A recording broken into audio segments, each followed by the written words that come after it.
DJ, I want to thank you first for joining us today. Well, thank you for having me on. Yeah, sure. Well, I was watching the games this weekend, and it's hard to watch for more than 5 minutes without hearing someone mention concussions. And I think of the moms and the dads out there and wanting their kids whether or not to play football or not, and it makes me wonder, is the sport of football in jeopardy? So do you worry about football long term? I don't think of it being in jeopardy. I see it as having more of just an awareness and an understanding to it. A big thing arose with when the Pop Warner rumor that has come out with the individuals, multiple individuals who are hurt at a younger age, and it stems into the coaches, the parents, the individuals who are associated with the sport. Doesn't even have to be football, it can be any contact sport. Just having an understanding of what concussions are and playing safe instead of going out there and having what they call the bounties on each other and trying to go out and hurt each other, but just playing within the rules and playing with safety instead of leading with your head when you're hitting or trying to just hit someone in the head and go back to the way sports are meant to be played. Then the sport will remain at what it is, of being safe and being a sport that we can play. Yeah, I think they definitely made strides in implanting different rules, regulating what kind of hits are acceptable and encouraging that behavior. But I think back to that football's been around since like the 1890s. Why has it taken so long for us to see the dangers in this game? I agree with you. It feels like we just hit the tip of the iceberg, just starting to see really how the effects can come from concussions. And I mean, research is just continually being done, whether it's through the equipment, whether the individuals feeling different impacts that they've never felt. But I think it's more of the players finally coming forth and speaking about their injuries. It's kind of the mindset. If you feel all right, if you can tell how many fingers I'm holding up, you're good to go.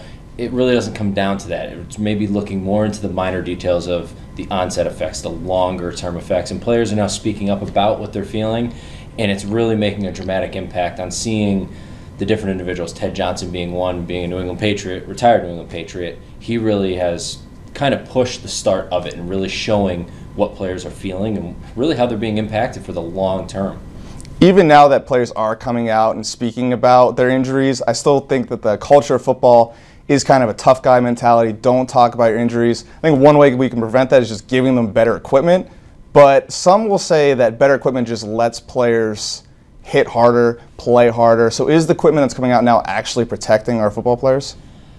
It's a good question. For how you say the equipment now is allowing players to play, or they think, more dangerous, more rough. I agree. I've heard that from a lot of medical professionals in the concussion world. That's what a lot of them continually say. Can that be the truth? Absolutely.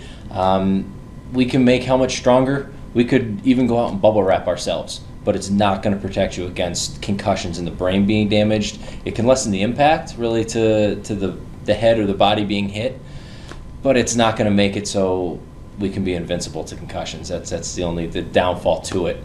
But then again, if we went out there without any helmets or the old helmets that they had when football started, concussions would probably still be at the same level. So it's still more in the study fields right now for the equipment companies and the professionals in the field of understanding the injuries that happen on the field to really be the ones to figure if that's the truth behind it or not.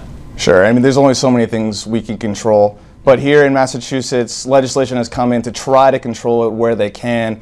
And schools now are required to report concussions, educate their players and coaches. Do you feel that those laws are sufficient for what we need in sports that have had injuries?